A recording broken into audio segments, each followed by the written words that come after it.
Okay, so you're looking at making the move to Orlando, Florida, and you're like, what are the top things I need to know when making the move? Well, I created a list of 15 things that you need to know, and I wish I knew before making the move to live in Orlando, Florida. And in this video, I'm going to cover all of them and get into why it might cause you not to live here.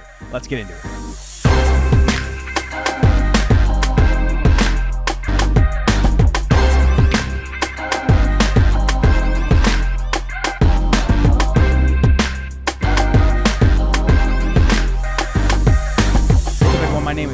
Hodge, and if this is your first time coming to the channel, on this channel I talk about making the move and living in Orlando, Florida. And while I absolutely love making content for you every Tuesday and Thursday, I am also a licensed realtor here in Florida, and what I love even more is helping you make those real estate decisions when it comes to making the move out here. This is what I do day in and day out, and I absolutely love it.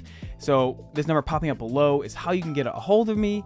Call, text, email, whatever you have to do. It's me. I will connect with you, and we will help you make the move out here, and I absolutely love doing it. I made the move myself. I get it. It's not easy, but it's an awesome thing to do. If you are looking to make that decision, I would love to help you. So getting into the video, so I created a list of 15 things I think you need to know about living in Orlando, Florida, and I think these are all really important. They're just kind of like a general overview of what I think you should know when making the move out here, and let's get into it. All right, number one, it is not all vacation like craziness. Now, yes, during the winter months it does uptick substantially because Orlando is a top vacation hub from people around the world with Disneyland, Universal. There's so much for people to come and visit to that it is just such a major hub, and everyone thinks that like when you move to Orlando and live here that you're gonna be caught in that craziness. So absolutely, like snowbirds, so retirees that come here during the winter mixed with people throughout the year that come here to vacation is crazy, and it does add to the people that influx here throughout the year. And now obviously depending where you live, like you could be caught in the craziness, especially around Celebration and the whole Disney World area that is there and Kissimmee. But you can absolutely find areas on the opposite side of Orlando, North Orlando, like Lake Mary, and you can be tucked away from a lot of that craziness. And you only have to deal with it if you're heading to Tampa. Like, you do not have to be around that craziness. And like all people think, I did before moving here as well, is that you're going to get caught around all the craziness and all the stuff going on. Not true at all. It's such a lie. But it does get crazy. Traffic does pick up a lot, especially during like the winter months and in holidays. Like, it does get crazy. Like, not lying to you, it is definitely something that you will have to live with here in Orlando. But I do feel that there are areas where you can kind of tuck yourself away and not have to when you go home, like you can be away from it and not have to be surrounded by it, but still be near like stores and all that kind of stuff. So it's just a matter of obviously where you work, what your budget is, where you want to live, like all that plays into it as well. But no, you do not have to be near the vacation craziness when making the move out here. Number two, it's all rain and hurricanes. So absolutely, hurricane season is around November. It's approximate from April to beginning of November. And yes, like obviously hurricanes are a thing. You live in Florida, like it's been told before, you're not a true Floridian. Jeez, I cannot talk until you go through your first hurricane and ride it out. It's a funny saying. Like, obviously you don't have to stay here if a hurricane comes, but it is something like, yes, like it's a part of life. Like, you have to get used to it. And while like even the locals tell me, like obviously like you look at the last 10 years, like Orlando being central is more buffered than you would in, let's say, Jacksonville or Miami, where like you're definitely directly on the coast, but it's still Florida. You can still get hit. A lot of homes are still technically in flood zones, especially during that rain season. I know my home's in a flood zone. I have insurance to cover it, but I am aware, being through floods growing up in my life, that it is a necessary evil and something that will always be there. And I'd always kind of, in my mind, always have steps planned out to deal with it when it comes. And obviously, like, that's not always the case. Like, there are areas where, like, especially people live in condo and high rises where, yeah, sure, like you might be a little tucked away from it, but but it's not the whole year.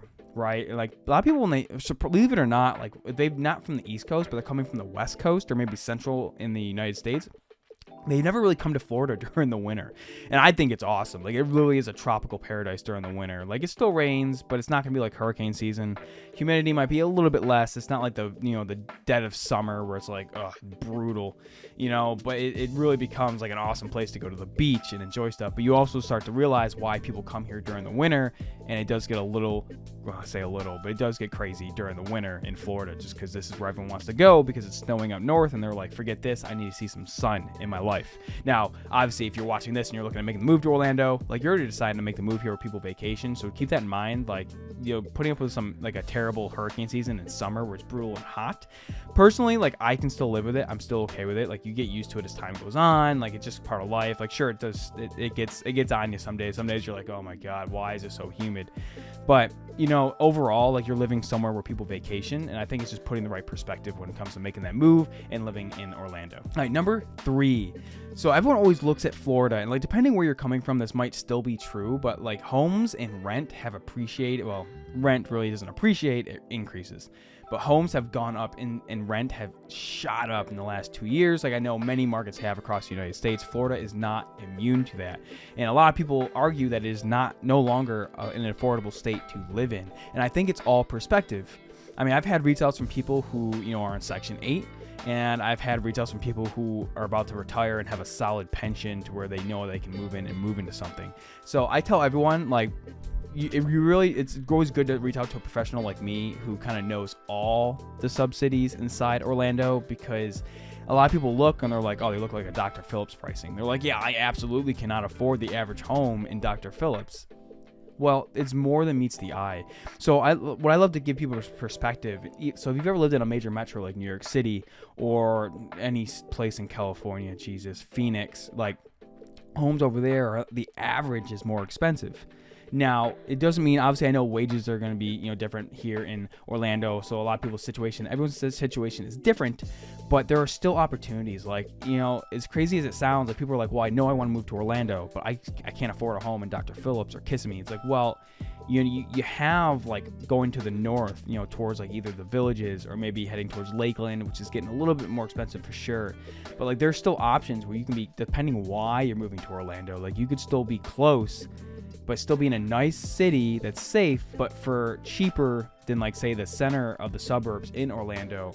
And you can still get into a home and be comfortable. But sure, you might not be close to where you want to go, but like anything in life, like sometimes it's good just to get established here, get your foot in the ground, and then you could always sell or move and like move to the next area and step up when you have yourself more established and move on to the next area. Now, that's not for everyone, but it's just, the one thing I love about Orlando and Central Florida in general is there are still options. Like, don't believe the news. Like, obviously, like, oh, it's, the least affordable place to live, and like they're focusing on the center of the cities.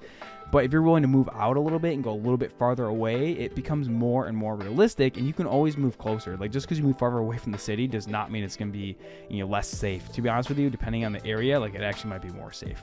So food for thought on that one. All right, number 4. So there are still home opportunities, whether you're going new construction or a typical resale home. So a lot of people think that like the market is crazy appreciated, you shouldn't buy a home. And I tell you, it all depends on each situation, but I can tell you it's still a decent time to buy a home. Like what's the most recent topic that I've heard a lot is increase in rates, right? Like they're over 5%, heading towards 6%, and everyone's just like, there's no way I can afford that. Well, I'm sorry, not afford it, but they're like, I don't want to buy a home because of the rates. Well, rent's still crazy expensive and competitive. So you're still going to be fighting and paying a high amount there. Why not pay for something that's going to build equity? Now, I'm not saying a home's an asset. I definitely disagree with a lot of people. They're like, oh, just buy a home. It's worth it. Now, I've always owned my homes. I don't like to rent. Personal choice. And if you're watching this, you may not want to do either. You might like to own your own home as well and have your own control in your hands. Now, there's still a lot of new construction going on. Yes, the prices are going higher, so it might not be available to all people. I mean, if you can afford it and you have a higher budget, moving to Orlando, awesome. Like there are opportunities for you. But there's still, like I said before, with the last thing is you can still move farther away from the center of the city and still find opportunities for you to own your home, and you can always move closer to the city as time moves on. All right, and 5 is there's so much more to do in Orlando than theme parks. Like I know, like everyone comes here because of Disney World and all these things, but I tell you there's so much more to do here than just go to theme parks.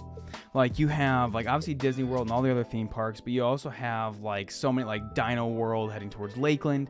Like you have like random like nature preserves, and you have so much places, whether camping, fishing, hunting if that's your thing, or just other smaller, I guess, theme parks, but just little activities for kids and families to do, like Wonderworks, which is a great place. I recommend you go there if you have a family and kids.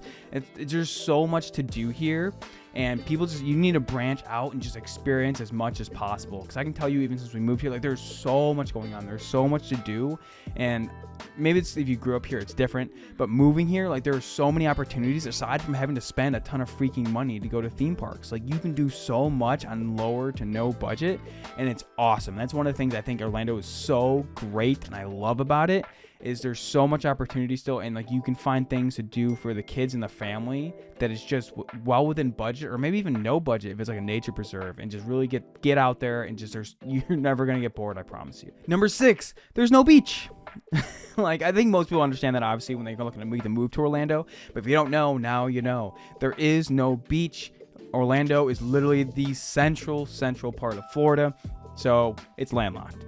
But that being said, you have Daytona, and depending where you live in Orlando, like the drive times vary, but you have Daytona, which is the Atlantic, and then you have Tampa and Clearwater and that whole area, which is the Gulf.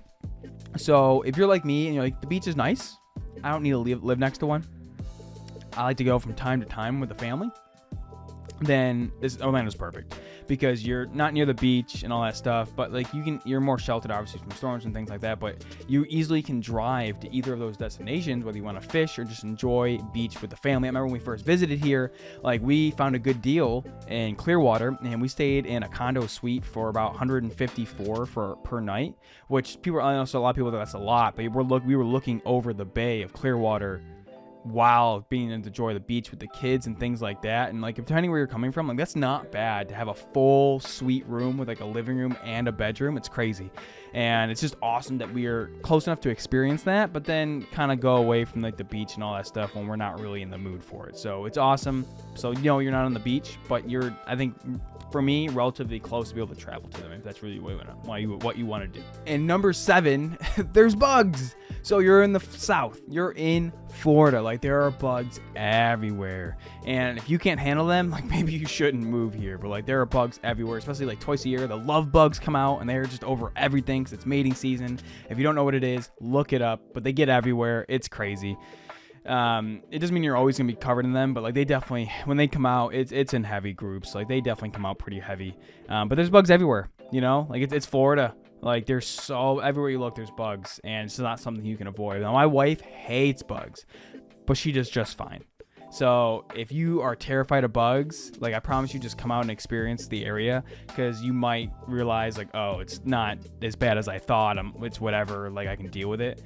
So, but yes, there's bugs everywhere. Some people just don't realize because they were coming from like California and stuff like that, where like they're just, there's bugs, but not like there is elsewhere in the country. Well, I promise you, it's gonna be a wake-up call if you've never experienced living in the bugs. I grew up in the East Coast, so you're just like, yeah, Cameron, like no kidding, like it's nature. Like there's bugs everywhere, mosquitoes, ticks, all this stuff, like they're everywhere. So, well, if you don't know, now you know. But yeah, there are bugs everywhere, so it's not a big deal. But I mean, if that's something that concerns you, then maybe it could be. All right, number 8. So it's relatively cheaper to fly to most places in the United States. So when I say that, obviously it's still flying. It's still not like cheap, like dirt cheap flights. But like one cool thing we were concerned about if you're leaving family behind in a different area, is like, well, am I able to travel and fly to them? Or can they fly to me for a decent price? And because Orlando is such a major airport and people vacation here so much, all the major airlines fly here. So it's a lot easier whether you have points or you try and like buy in advance and find cheaper tickets. Orlando is awesome about that, because comparatively to other places I've lived, like I grew up near Buffalo, New York, and that was our airport we had to travel to. Like when I flew from California there, like I was guaranteed for one ticket round trip like $1,200 during the holidays. Freaking crazy. Like you shouldn't, unless you do like the cheaper ticket in Orlando, like you're probably not going to spend that much. But I mean, it's still not like, I gotta say, it's not like the dirt cheap. It's not like you're finding amazing prices, but it's pretty cool that you have an airport so big and all the airlines fly here because of the people who vacation here, that it's actually a benefit, in my opinion, when you go to fly out, because you have all the options to choose from. You can actually find the best deal for you, buy in advance, and you maybe have credit card points or whatever you do to try and knock that price down. Well, Orlando gives you that opportunity to still travel to family or bring them to you for like cheaper than you would spend in a lot of other places in the United States. So it's something really cool, and I think everyone just doesn't realize that when it comes to leaving, is that you can still travel back or have family come to you, and then you just gotta choose like how far from the airport you want to live. Okay, number 9 is there are alligators everywhere. So this is something I hear all the time. And look, yes, alligators are here. They are everywhere, but like you don't have to live somewhere where you might run into them. Like if you're living in like the suburbs where there's no water around you and stuff like that, like you really probably aren't going to see them. Especially if you live in like a condo in downtown or something like that. Like you can actually, I mean, I met people who have moved here and they're like, I've never really seen an alligator since I moved here, because they live in areas where there's no water, there's no lakes where they could go into, like, so they're not really going to run into them unless they go to like a nature preserve or something like that to find them.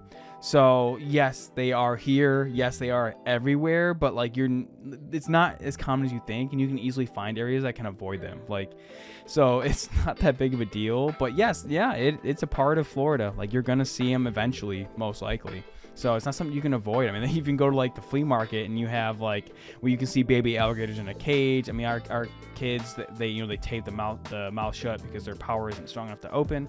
And our kids have held baby alligators when we go to certain areas. And yeah, it's part of the culture. Obviously, that means like don't be dumb. Don't let your kids near open water. Like you look up the horror stories, people near like bodies of water and kids and alligators and stuff like that. Yeah, don't be dumb. Like if you're near like a lake or something like that, or any body of water, like yeah, don't let your kids just be there alone. Like what the heck? Like come on, don't be crazy. But no, they're not really everywhere. You can easily live somewhere where you can avoid probably ever seeing them. All right, number 10. Schools are actually pretty great as long as you buy in the right area. Like I think when I first came out here, there's a misconception that it's the South, it's Orlando, it's a vacation city, like schools are just going to be subpar. That's just not the case like it was 10 years ago. Like a lot of their schools can be A-rated, and there's definitely B to A-rated schools. But there's still a lot of great public schools. So don't discount like your kids being able to get a great education, or if it's within your budget, like there's still tons of private schools to choose from. So like I think a lot of people think that the schools are terrible. They're really not. And it's just making sure you choose the right school that fits what you think is a good idea and go for it, because there's definitely a lot of great opportunities when it comes to your kids getting a good education here in the city. All right, number 11, and that is wages are generally lower. So obviously if you have a work from home job or something that where your income ties moving here, then that's great. This isn't for you. Or if you have a fixed income from other source, then irrelevant. But if you're coming here with like a job or whatever, like be careful if you don't have a job lined up right before you're coming here. Like you need to make sure, because wages are definitely generally going to be lower than they would be in like California, New York City. So you need to make sure you plan for that, because while inflation has gone crazy, like obviously it's not like wages have upkept with that. So you need to make sure that you have like your job is going to maintain the same, or maybe if you have a business, like nothing's changing when you make that move here. Now, tax-wise, like yes, your tax burden is going to be generally lower than most places you're moving from, for the most part. But it's make sure you factor that all in to make sure that you can still maintain the same style of living, or maybe better when making the move here. So make sure you factor that in before making the move out here. Number 12, you can't just buy a short-term rental anywhere you want in the city. Like yes, people are going to do it and things like that, but you need to understand that certain cities and sub-cities here in Orlando might have rules and minimal leases to prevent Airbnbs, or if there's an HOA in place. So you have to make sure you follow all the regulations before buying a short-term rental, because you can't just go to any city and be like, I want a short-term rental here, because there's also like licenses you have to buy with the state and maybe local municipalities. Like because Florida is such a big vacation state, like there's a lot of rules and regulations in place that you have to follow to make sure you have the right thing, because you might be able to buy a home, get into an Airbnb, start renting it out, and then all of a sudden someone turns you in, and now you have a huge fine to the city, if not the the state government, and now you're just completely out of luck and in the hole on that investment. So you have to make sure you buy right and follow the right plan when buying those homes. So no, you can't just buy an Airbnb everywhere. And also, is it even the right fit for you? Because a lot of people, I think they come out here, they've never owned a rental before, and they're like, I want to get an Airbnb because I like to go there. Well, make sure you have an understanding of what you're getting into.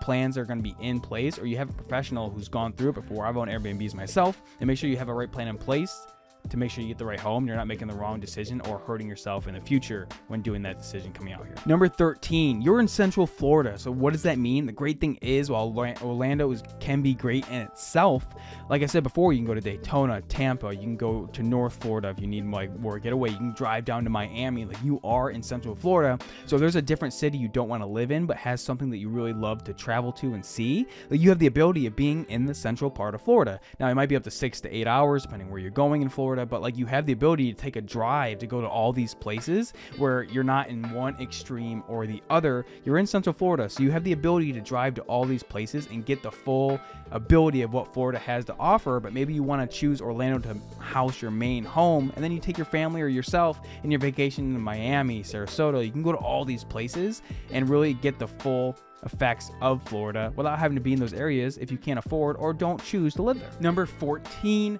and that is people are extremely friendly here. So when I came from California, like in San Diego, I love telling this story. So obviously when we first made our discovery trip, we decided to do a cross-country road trip from San Diego all the way to Orlando with 2 kids. It was terrible. But in that road trip, we get to experience a lot of different places and cultures. And when we knew what we wanted to do, we were coming back on that road trip. As soon as I hit San Diego, I hit city limits, and the traffic wasn't even that bad. Someone cut me off and then flipped me off. And I was like, great, I'm back in California. So with Orlando, generally speaking, like there are always gonna be bad people everywhere, no matter where you go. But in Orlando, super happy that like people are just really friendly. A lot of people are from so many different places around the world in the United States, and they generally just have the same thoughts and feels as you do, probably looking to make the move to Orlando. So it's awesome, and like they're generally really friendly, and that southern charm, it's a real thing. Doesn't mean there's not rude people or bad people, but like generally speaking, like people are really friendly here compared to a lot of other places that I have lived across the United States and the world. All right, number 15, and the final thing that I have that you need to know when it comes to living in Orlando, Florida, is that it's a land of opportunity. So yes, like wages are lower. Cost of living has definitely gone up in the last 2 years, but that's the whole United States. And while we were all feeling the pain of inflation at the time of this video and the stress and the craziness in the world, generally speaking, I really feel there's a lot of opportunity here in Orlando and Central Florida in general. Look, there's a lot of freedom here to have, a lot of enjoyment for you to have with you, or if you have family, like there's so much opportunity. And even like with things being higher, I think with how so many people moving here and really understanding how great this area is, that in time, like whether it's your business, a job, or just like owning a home here, like overall, I think you're in an amazing place to really fit what you want for your life and be able to make it work for you and your family and have just a better existence in general. And I really feel that to my core. That's why that if you are looking to move out here and you enjoyed this video and all the content I put out and you're like, look, I'm ready to make the move, Cameron, I need help in making that relocation, this number popping up below, again, is how you can get a hold of me when it comes to making that move to Orlando, Florida. I am a licensed agent here in Orlando, in Florida, and I just love helping people who are making that move, just like I did with my family. Like, I'm not from here. I'm not saying everything's great, because it's not. Like, there's a good, there's bad, there's pros, there's cons, there's good areas and bad areas. And like, if you don't know the area, like, it just helps so much to have someone who has your thoughts, your mind. Like, you are the hero of the story, and I am just simply a side character helping you get to the next point in your life. And I absolutely love helping it. Days, nights, weekends, it doesn't matter. Reach out to me. I'm here to help you. So I hope you enjoyed this video. I hope you have some good insight on what to know when it comes to living in Orlando, and I look forward to seeing you in the next video.